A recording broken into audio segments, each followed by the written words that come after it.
Good afternoon. Broadcasting live with our studio audience from the world famous Matterhorn International Convention Center, an ecumenical mecca of awesomeness at the Matterhorn. This is the Jeopardy song. In the metropolis of Elkhart, Indiana, and the home of the best service club in the planet, and the home of great children and parents. Ladies and gentlemen, this is Rotary. Welcome to Rotary, an organization making a difference here and around the world. Rotary's international theme is, stay with me on this and say it with me, Rotary opens opportunities. And please join me with our invocation pledge and four-way test with our speaker today, Melinda Conrath Fielding. And if anyone has an announcement, come on up also.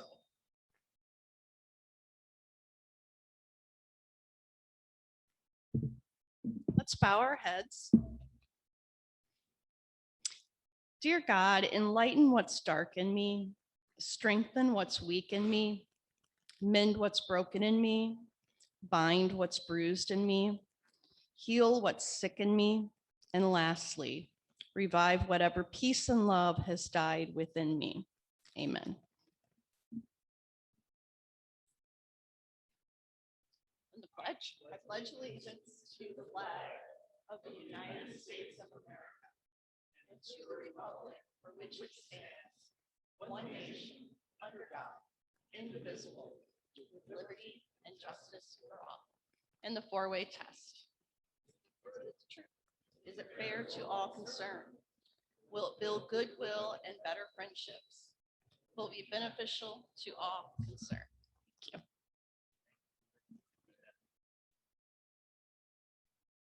Thank you, Melinda. Again, if anyone has any announcements, come on up. And then Scott Puckett, any guests or visiting Rotarians? I'll introduce our guests and also have an announcement about our Kissinger Award. Welcome to, we have one guest, the guest of Sharon Herstein. Sharon, will you introduce your guests? I'll do that.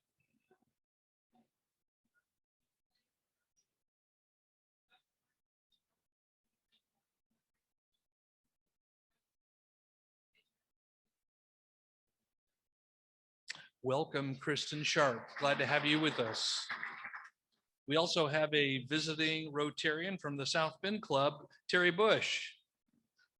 Good to have you with us, Terry. And if I can squeeze in an announcement, most of you know that the Elkhart Rotary Club is the sponsor, the founder and sponsor of the Kissinger Award. And I'm going to share some information since that was awarded this weekend.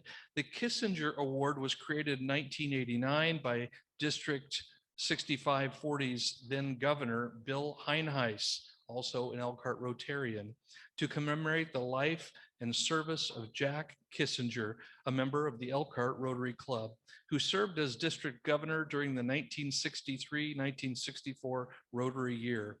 Jack and his wife Kay built a successful business in the heating oil industry and traveled extensively throughout the United States and internationally.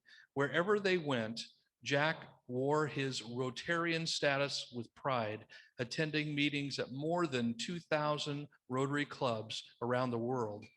The Kissingers gave life and breath to our Rotary motto, service above self.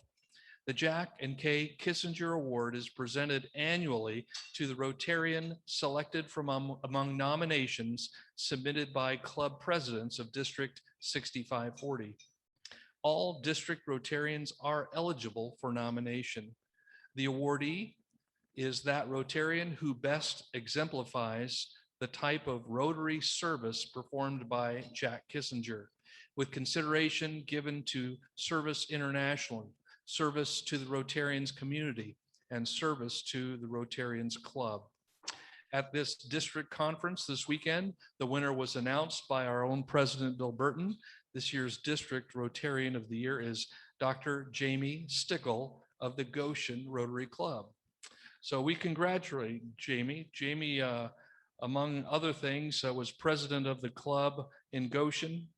He chaired the 100th anniversary committee, instrumental in implementing corporate memberships for the club, helped the club make the virtual leap to virtual Zoom meetings.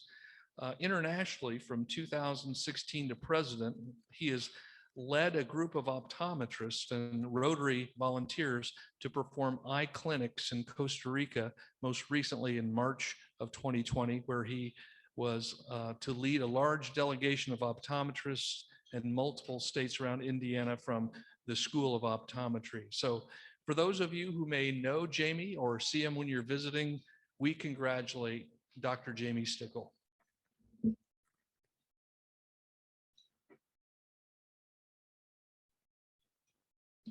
Thank you, Scott. Yeah, it was a great honor to present the Jack Kissinger Award. I didn't know Jack. Anybody in this room know Jack Kissinger?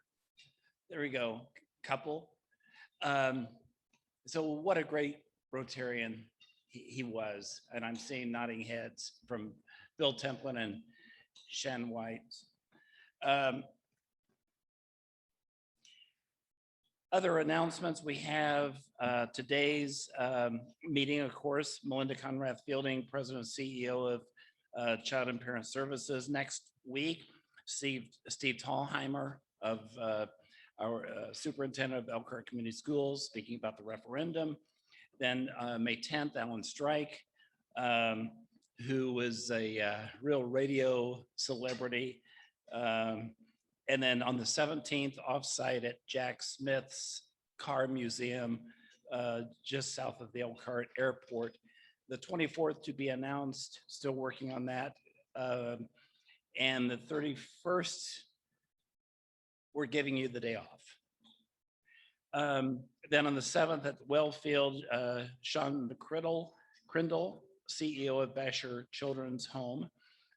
District Committee attendees that I saw were Candy Yoder, Don Fisher, Eric Gartner, and myself. Most clubs are doing hybrid meetings. 100 new Paul Harris Fellowship members in the district 6540, many of which are our clubs.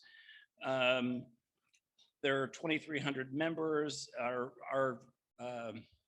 club is in the, our district is in the top third of all of the giving clubs that there are. Most clubs are continuing, and it's encouraged for us to continue the virtual service, which we'll be doing. And it was, again, great to honor Dr. Jamie Stickle of the Goshen Club with the J&K Kissinger Award. The donations committee had a meeting just before this one, and Candy, you have a report to provide. Good afternoon, everybody. And just for your information, the people that are at home watching aren't seeing this. They're seeing what's happening up here, in case you're worried about that. I was for a minute. Eric and Andy have done another pivot. We're using a different platform, using Zoom. So we'll get things sorted out here, right? Thank you, Andy and Eric. And thank you to the donations committee that reviewed 24 grant applications. And we've made preliminary recommendations for funding them. You have been very generous in writing additional checks to the club to support all of the grant applications that we received. You gave checks that totaled $4,239. Thank you. Can you dig a little deeper? Or if you didn't do that yet, could you take the opportunity to do it now? Because we could use an additional $360 from the club. The board is going to match that out of our reserves. So we are hoping to really make a difference in the community this year. So if you write an additional check today or go online and make a donation, write in the memo line, donation committee. and we'll send it out to the nonprofits. So thank you so much.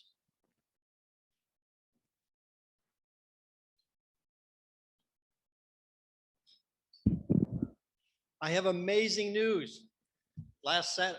Saturday, we got rained out for our County Road 6 cleanup. So this Saturday, we're doing it again. I promise you good weather. I still need about, a half dozen of you to sign up. So please sign up with me, either online, text me, catch me here at the meeting.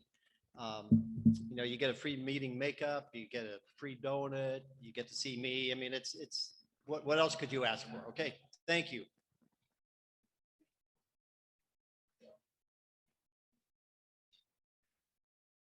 Thank you, Tom. And Tom, sign me up, would you please?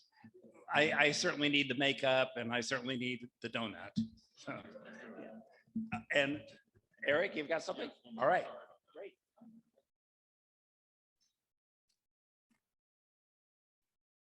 Okay, everyone, sorry, let's see. This was an announcement sent in by another member, and Sheila Saratsky and Kate Ireland, the volunteer coordinator with La Casa, knowing that our clubs are all about service, and we know that service is something that keeps people engaged in Rotary. We want to try to get out as many opportunities as possible. So this is not planned. I discussed this with Bill.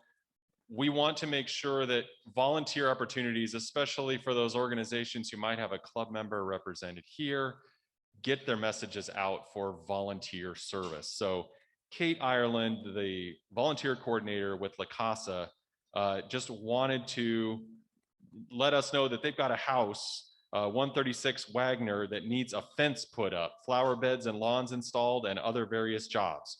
We are trying to get this done before we close on the house. So we're looking for a group of volunteers to help us on, guess when?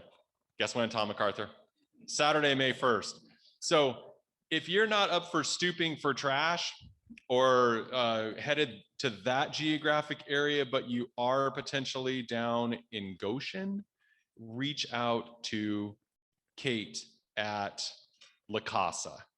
They'd be happy to have you help out down there. So if you've got maybe some tools or wanted to help with the fence or just want to help with a flower bed, that's another opportunity. So I think we need to talk about our service here first, commit to the club's projects, but certainly there are other opportunities out there. We'll formalize this a bit with how we get this messaging out, but I will tell you that I will also be a big fan of this next year during my year of making sure that we give people an opportunity to serve. That's what we all want to do. Yes. Oh, yes, that's right.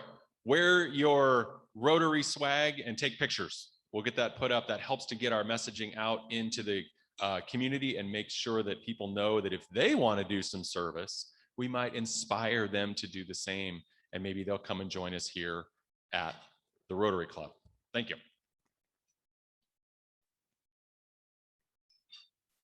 Wear your Rotary what? Swag. Oh, okay. Stuff we all get. Swag. Good to know that. Good to know that. Also received a letter from Wellfield Botanic Gardens, signed by Eric Garten. Eric, are you here today? On behalf of the board of directors, our staff, and many volunteers, thank you so much for the $4,000 gift you've made to Wellfield. Your gift makes a difference. And the letter goes on. It's what a resource Wellfield is. And we all know that because we were instrumental in getting that going. And it's tremendous. And so. Are you suggesting that I'm long-winded in my letter? Well, no, I wouldn't suggest that. I wouldn't suggest that. Wouldn't suggest it. Here's a story. And Candy, this is a true story. This goes along with maybe our theme today, child and parent type story. A girl named Sally loved to eat animal crackers. Her mom took her to the store to get some. When they got home, you remember the little animal crackers, little boxes, the zoo animals around the box, and little cord you could, hold it with. So when they got home, Sally started taking out all the animal crackers and putting it on the kitchen table. Her mother asked why she was doing that. Sally replied, "I'm looking for the seal. The box says, if the seal is broken, don't eat it."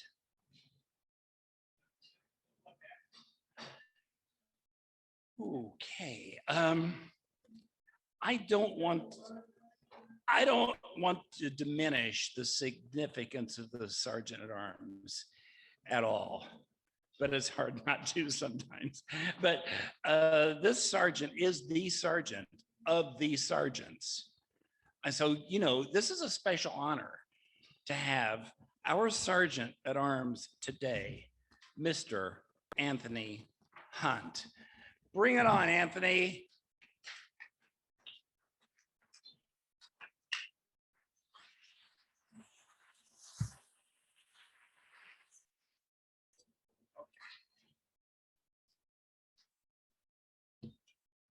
Bill, we didn't really have the opportunity this past year to enjoy the real enthusiasm and love of being the club president that, I was really thinking that you have. So we took a vote and we all decided that you can do it again next year, and we'll just keep this going for, just kidding, that'll be $3. Okay. So speaking of sergeants, in my own testament here, I have agreed to continue the job to be sergeant. And originally, jumping back to when I started, there were many people who were involved in sergeanting, and it became something that I almost called a joke, in that many sergeants at the time were coming up and sort of focusing strictly on sports things, which I know is a quick thing to jump to, but I know that there are many other things that can be poked at, of which we will do momentarily. But as my pitch then as a new sergeant, or at least a plea to say that if I'm taking on the job for another year, I'd like to invite a few more people to join us as the rotation of sergeants. A, because then you don't have to do it as often, and B, because we'd love to hear more than just the perspective of the few folks that have been doing the sergeanting as it stands. So, if you have never been a sergeant before, pay $1, unless you're going to talk to me later and turn yourself in as someone who might actually help us continue the lovely tradition that is sergeants. Speaking of one of the things you do as sergeant, one of them happens to be to occasionally call out some issues that sort of need to be addressed from time to time. One of them is that I'm pretty sure that many of you are not regularly keeping up on all the great details of your Club Runner account and how current that is with all of the nice information that's there, including sometimes when people might change jobs. Well, as an example, Aaron, you've recently changed your job. Do you care to explain to the club what you're now doing? I'm sorry, for who? Patrick Industries. Well, maybe they'll turn into something someday. That's good. Now they're marketing for them. That's good. So she has yet to change her job occupation there in Club Runner, and we'll work on that. But we did learn something today, which is that you can't make those changes from your phone. It has to be on an actual computer. So bear that in mind when you're updating all of your information. And by the way, that'll be $2. Earlier this past week was a key sort of day. Anybody guess what that was? Earth Day, lovely. 51 years old, started in 1970. I kind of love how this came to be. Originally founded by Gaylord Nelson, senator from Wisconsin, founded Earth Day in 1970 to raise public consciousness about environmental concerns. Eric, do you know why Earth Day was chosen? the April 22nd, just that day? Because they said it fell between spring break and final exams for college, so they just sort of picked a day, and that became April 22nd. But the good news was, at that point, 20 million Americans, or about 10% of the country, actually did get involved on that very first day, 1970, which, you know, that's a reasonable percentage then of the population. This past year, 1 billion people, they say, took place in that. And so, Scott, can you tell me roughly what that is, a percentage of the population? About 17%. Actually, 1 in 7 is 14%, but that's close enough. Pay a buck though. And the reason I bring that up is because in 51 years, we were able apparently to get 4% more of the population to participate in Earth Day activities. So we have a little ways to go. And that's why I bring it up now, since Earth Day projects that, for example, temperatures have increased roughly 2.25 degrees, or a half a degree per decade. That's occurred. Also, that the population is now generating literally twice as much average trash as they were before, since 1960, leading to, let's see, Sherm, can you guess how much billion tons of plastic there are in the world that they still think is out there? Close. No, that's still a buck for everybody. It's 6.3 billion tons of waste. And back to that 14% number, Scott, that I was talking about earlier, they think that that's really the only amount that they've recovered is about 14%.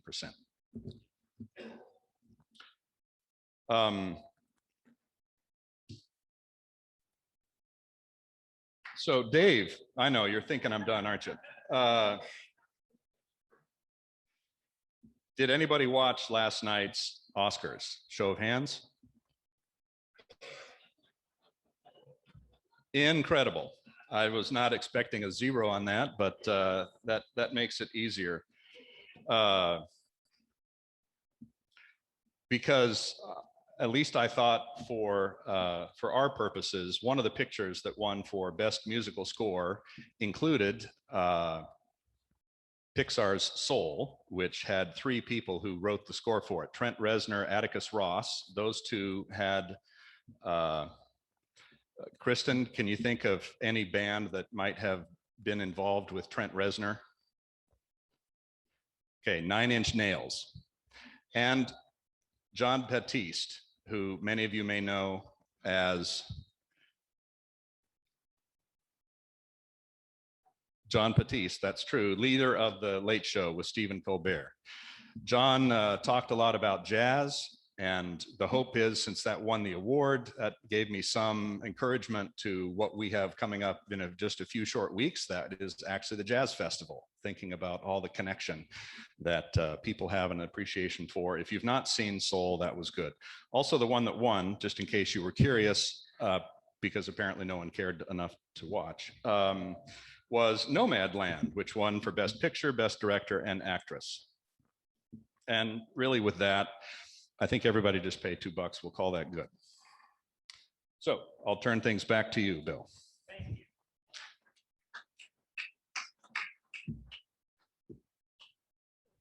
Thank you so much. Anthony's first comment was, we certainly could use more sergeants, and please volunteer. I'll volunteer next year. I'll take a month sometime, or a week or 2. Now, introducing our speaker is our past president, Candy Yoder. Candy, come on up.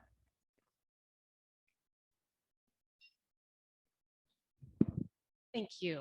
This is a special program from my perspective. I always like to choose April as the month to bring programs to the club. because April is Child Abuse Prevention Month. And I think there's no issue greater in our community than the impact that child abuse has. I might be jaded, I might be a little biased, but that's where I stand. And I'm pleased that Melinda Conrath Fielding, who has been CEO at CAPS for just about 3 years, is doing the presentation today. So Melinda, come on up.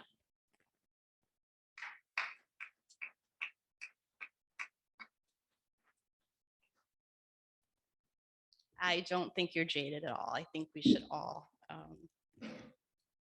pay special attention to this month. So yes, it is Child Abuse Prevention Month. I'm going to give Eric a couple of seconds to, there we go. And I want to display our new logo. We recently updated our new logo. And we wanted it to just be a little fresher than it had been, and we wanted it to be a little more appealing to all families. And so we chose the children, and you're okay. You're just giving us a little bit of a seizure activity, but it's okay. We chose the children and the pinwheel. The pinwheel is the national symbol for child abuse awareness, and it's to represent happy and healthy childhoods. And that's really what this month is really about. And I'm just going to point to Eric, and he's going to. And by the way, I'm sorry, everyone. What you're seeing here is what I am not seeing here.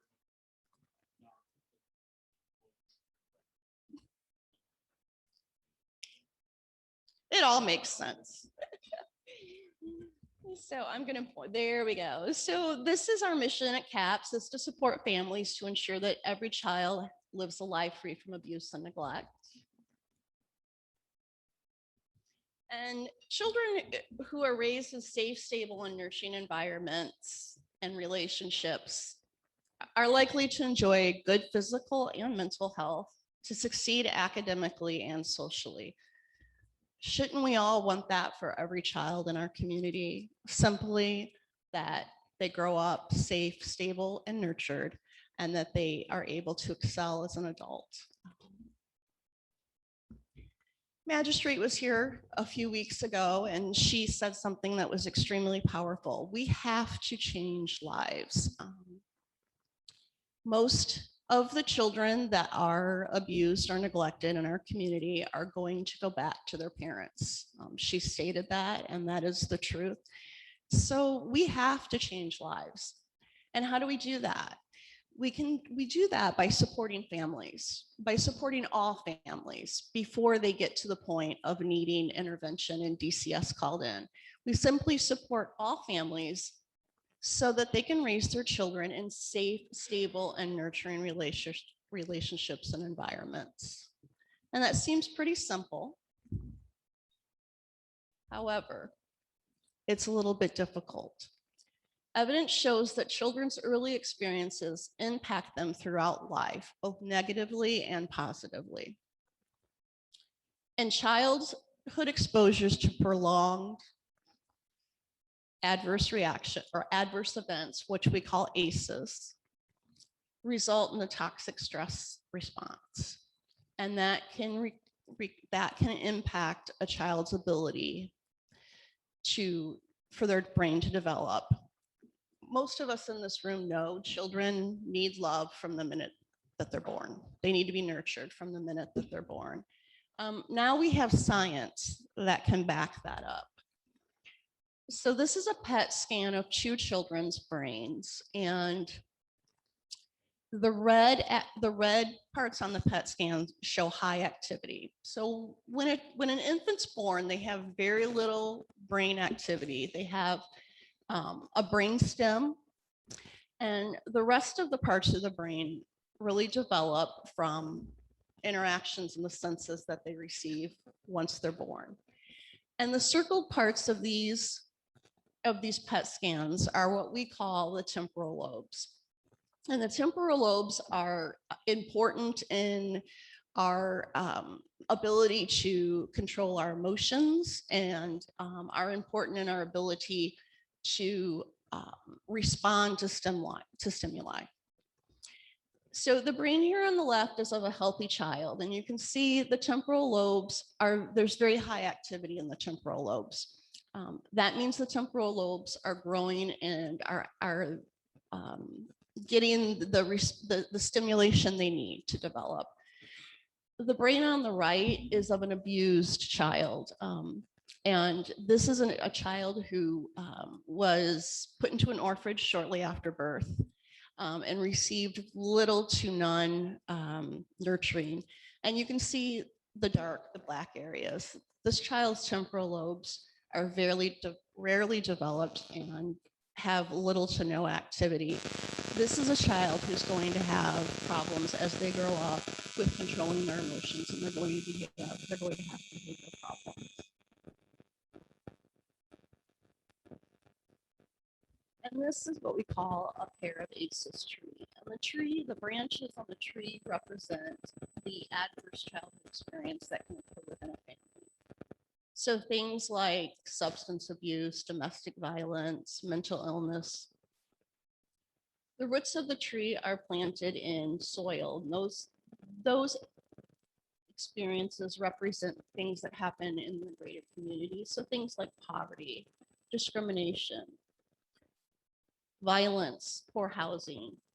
And so what we talk about is when we talk about prevention, we have to talk about the tree as well as the soil. We have to talk about that if you have a tree that is planted in soil that is not nurturing, it's going to be really hard for that tree to grow. And so it's going to be really hard to prevent those ACEs at the family level when we have such difficult ACEs at the community level. And so how do we do this? How do we change lives? Well, at CAPS, we take the strengthening families approach. And we want to provide services that support all families, not bad families, not mediocre families, not good families, all families. And we think it's important that we do that because we're not stigmatizing individuals. We're offering services to every family. We all can use a little help. And we want to support those families so that they can raise their children in safe, stable, and nurturing relationships and environments. And I'm going to repeat that quite frequently throughout the presentation because that is the root of everything, is the safe, stable, nurturing environments and relationships. And so with the strengthening families approach, we integrate it into all of our services. And that means that we increase on the family strengths. All families have strengths, whether they're in a crisis or not, there are some strengths that we can build upon. And so we work to find those strengths and we help to maximize those strengths. We enhance child development. Most of the children that are abused in our county and in our state are under the age of 1. That seems a little strange, but it's because parents don't understand child development and they get frustrated. And I use the example of, if I expect my 1-month-old baby to be able to hold his bottle himself, and I'm not going to have to help him to eat, and when he doesn't hold his bottle, I'm going to get very frustrated because I don't know any better, because I never learned child development. And then we increase what we call protective factors. And protective factors are attributes within a family that help them weather the storm, help them get through a crisis. So think about what we just went through this past year. I know everybody in this room struggled in one way, shape, or form, whether it was financially, whether it was emotionally, whether it was they lost a loved one. Every one of us struggled. The difference between us and many other families is that we had these protective factors that helped us weather the storm. It helped us get through the past 12 months. Not all families have that. And when we talk about protective factors, we talk about things like knowledge of parenting and child development. So what I did, the example that I just used, if your parents didn't teach you how to take care of children, when you grow up to be an adult, you're not going to know how to take care of your own children. Not because you're a bad parent or you're evil, you just don't know. You don't have the skills and the knowledge. Things like resilience, being able to bounce back. Many of us in this room were able to bounce back from the last 12 months that we've experienced. A lot of families haven't been able to bounce back because they simply don't have resilience. Concrete support in times of need. Sometimes families do need concrete support.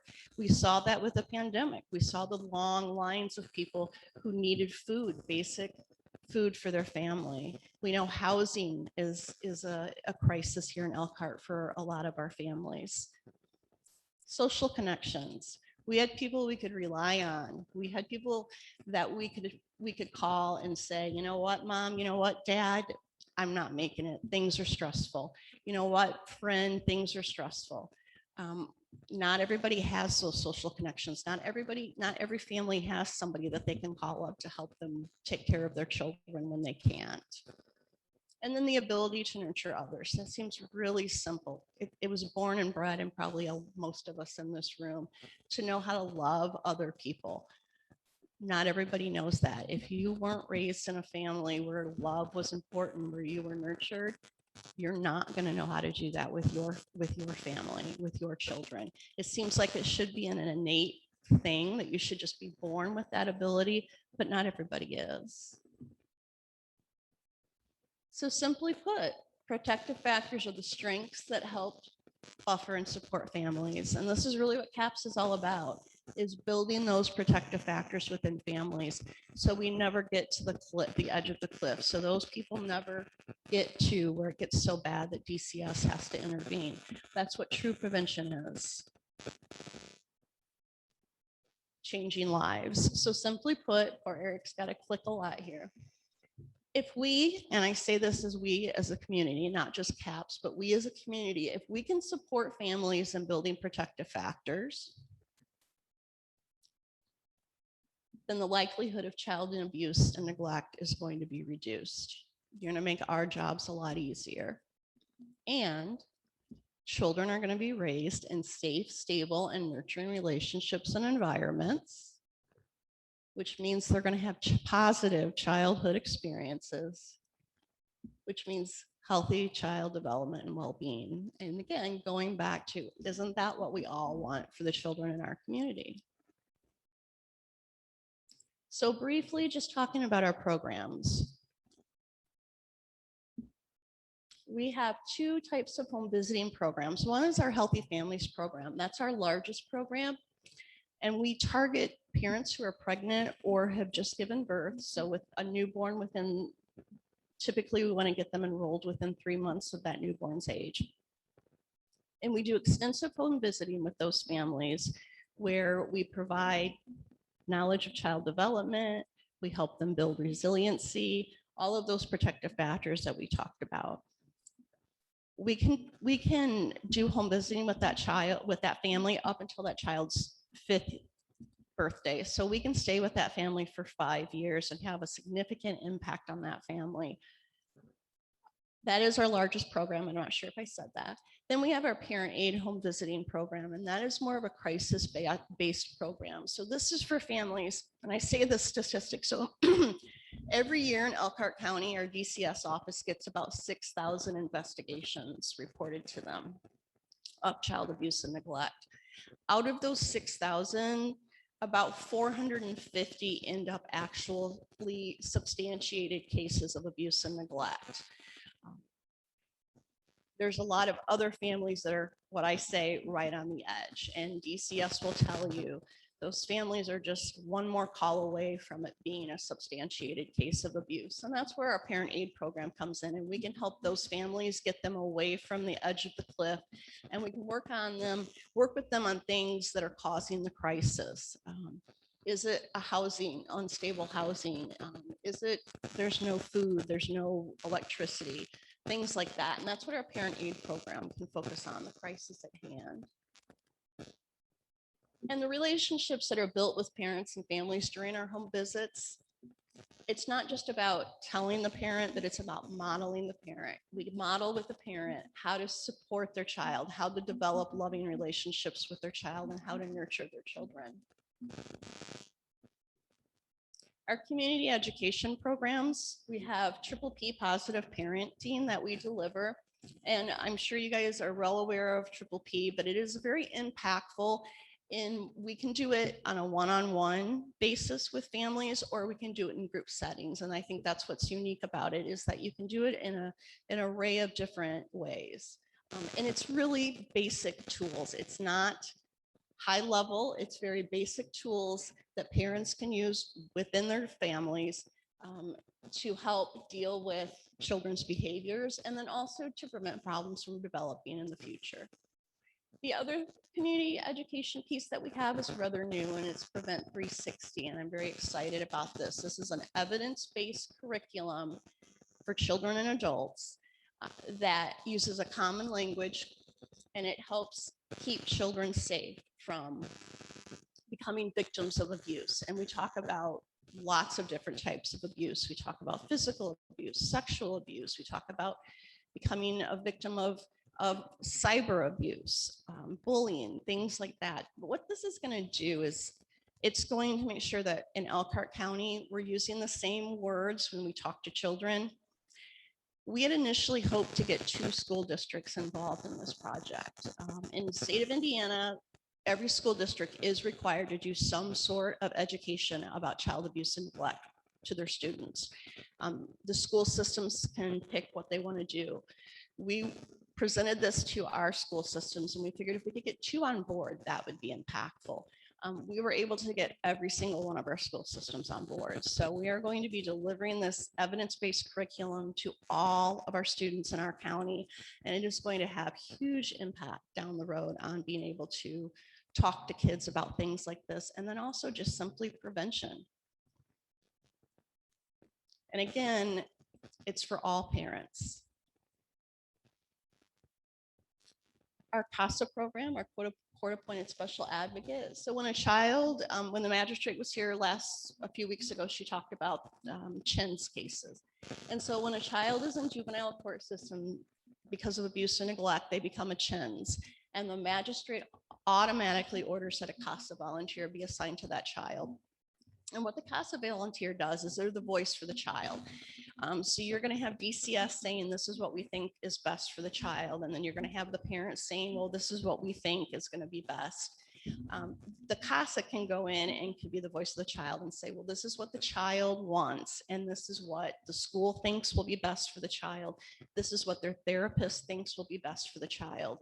And our magistrate, I will tell you, it's a blessing to have a magistrate that listens to the CASA and pays as much attention to the CASAs as she does. And again, it's there to be the advocate for the child in the court.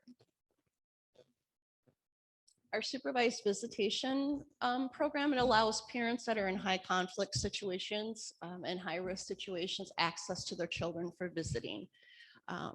It allows a safe space. It's a neutral space. A lot of times when you have divorces, you might have kids that are being exchanged between parents in a police station or out in the parking lot of a police station. It's not healthy for kids. Supervised visits at our facility allows kids an opportunity to come in and see their other parent in a very healthy relationship. We have a kitchen where families can cook together and have a meal together. We try to make it as normal as possible in a very abnormal situation. And then our Child and Family Advocacy Center. And the best way to explain what a Child and Family Advocacy Center is to explain what happens if there isn't one. So the picture on the left kind of is a diagram of what happens if there isn't a child advocacy center in your community. The child discloses that they've been sexually abused to their teacher, then the teacher's probably going to go to the principal, and the child's going to have to tell that story again. And then the police are going to be called, and the DCS is going to come in, and the child once again has to tell the worst story of their life over and over again to multiple people. If you have a young child, chances are that story is going to change because that's just what happens with a child's brain. And that is a great leeway for a defense attorney to say that the child is lying because they told the teacher one thing and then 3 days later they told the police officers, something a little different. With the Child Advocacy Center, the child comes to our center. They're interviewed by a trained forensic interviewer. The interview is taped. We have our multidisciplinary team in another room made up of DCS, our police department, our prosecutors who are watching the interview. But the forensic interviewer is in charge of the interview and asks the questions in a non-traumatizing way. We do over 600 interviews a year in our CFAC. I am a trained forensic interview, so I support the girls down in CFAC, and I do interviews as well. And I can tell you that Elkhart County is lucky to have a CFAC and an MDT team that we have to prosecute and get children into services as soon as possible. Prosecute perpetrators and get children into services as soon as possible. So the good news is we can do this. The better news is it's working. So this is the child abuse rates per 1,000 children from 2008 to 2019. And it's a little confusing, but the big thing is the red is the state of Indiana. The blue is Elkhart County, or I'm sorry, the red is the nation. My bad. I wish the state was that good. The red is the nation, the US. The blue is Elkhart County. And the gray, unfortunately, is St. Joe County. So you can see for the first time since 2012, our rates are finally decreasing. And I can tell you that unofficially, our rate for 2020 is below 7% as well. So we are finally below the national level. And we are below our state level. So what we are doing in here in Elkhart County is working. Questions?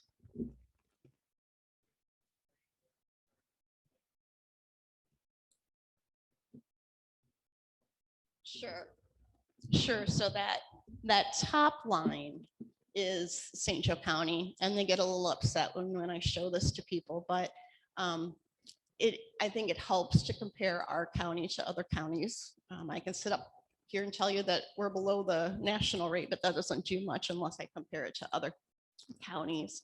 The line below that, you're gonna make it bigger? Perfect. Okay. So that orange line right underneath the gray line, still high, is the state of Indiana.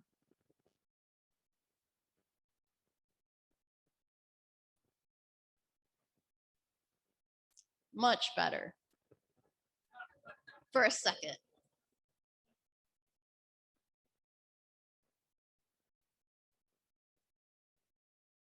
You're so close, Eric.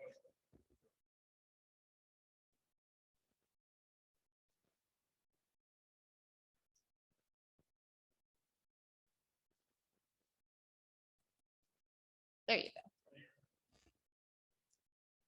And then the red line is the US, right? The blue line is us. The yellow line is Allen County. So for those of you who are a little surprised by that orange line, in 2019, we had the second worst child abuse rate as a state. Only Kentucky beat us to have the worst rate.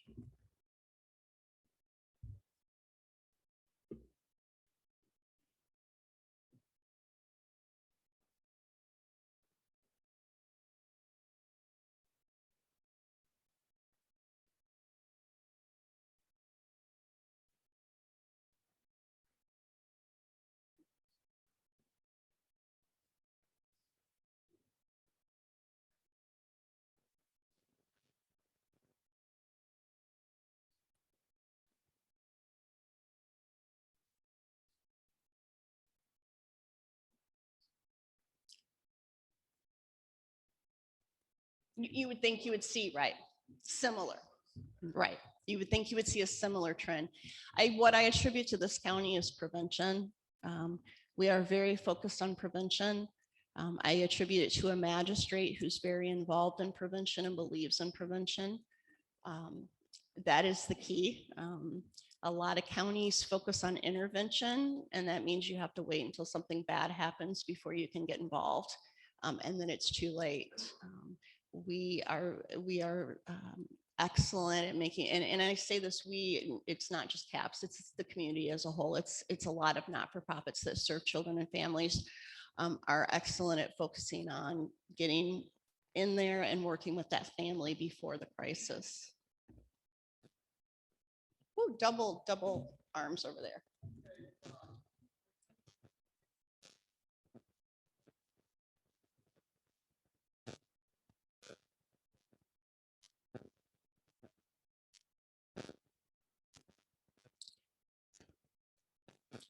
I can tell you that our families are suffering. I can repeat the question. Absolutely. So my graph goes to 2019. And so we know the pandemic started in 2020. What are we expecting to see come out of the pandemic? We know families are suffering. We know reporting was down at the beginning of the pandemic because children weren't in school. A fifth of our reports come from teachers. And so the source, the foundation, CAPS, the magistrate work together to get what we call recognizing and reporting trainings. We did them virtually throughout the community to people who would still have eyes on children. And we did see our reports go back to normal, back to where we expect them to be. I can tell you that our sexual abuse reports are up. We anticipate that's because a lot of our victims are stuck at home with perpetrators. We expect to see that trend continue, and we expect our neglect cases to go up as well because families, again, are not able to meet their basic needs of their children because of this pandemic.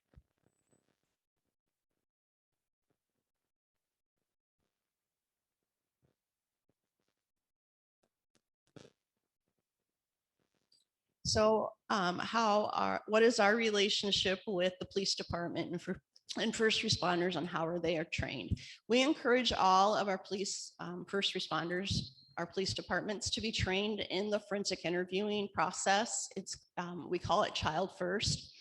And even though they're not the ones that are going to be conducting the interview, the forensic interviewer is going to be conducting the interview.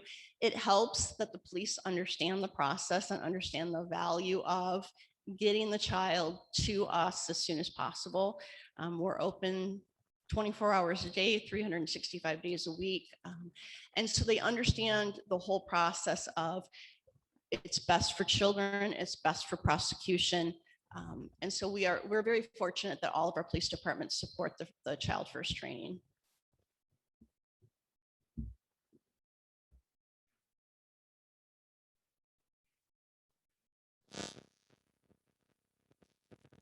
I can tell you that that's been a big push of mine because of the high population of Hispanic individuals in our community. We need to be able to speak their language. We need to be able to understand their culture. And so we have recruited and trained bilingual staff. We have bilingual visitors, and we have bilingual front desk person, and we have bilingual community education people. Targeting the Hispanic population takes trust. We have to get their trust. We're very good at building that trust. Our visitors, again, because they look like our clients, they speak the language of our clients. That's kind of the first piece.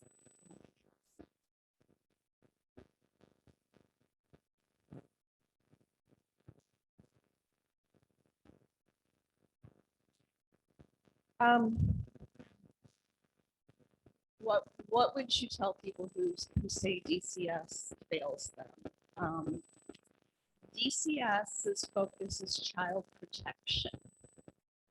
And so their goal is making sure that the child in front of them is safe. It's not family protection, it's not family support, it's not family resources. And so we have to remember that their focus is child safety. I can tell you that we have CAPS and DCS has a very good relationship. We lean on each other.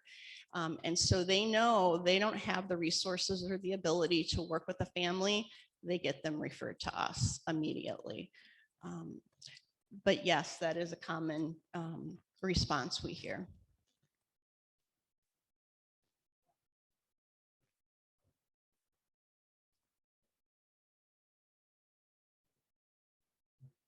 Sure. Sure, I'd love to talk about funding. About 3/4 of our budget comes from grants, federal, state, and local grants. About over $600,000 comes from donations in the community, which is amazing. Through our fundraising events, through our donors that continue to contribute to us. Very small portion comes from client fees. Most of our client fees come from our supervised visit program. And those fees are usually supplemented by the court on the parents' end as well.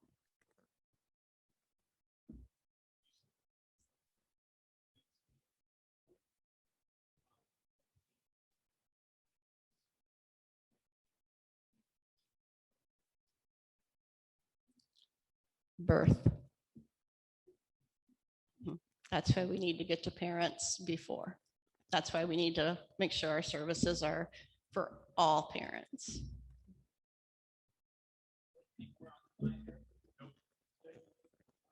Thank you, guys.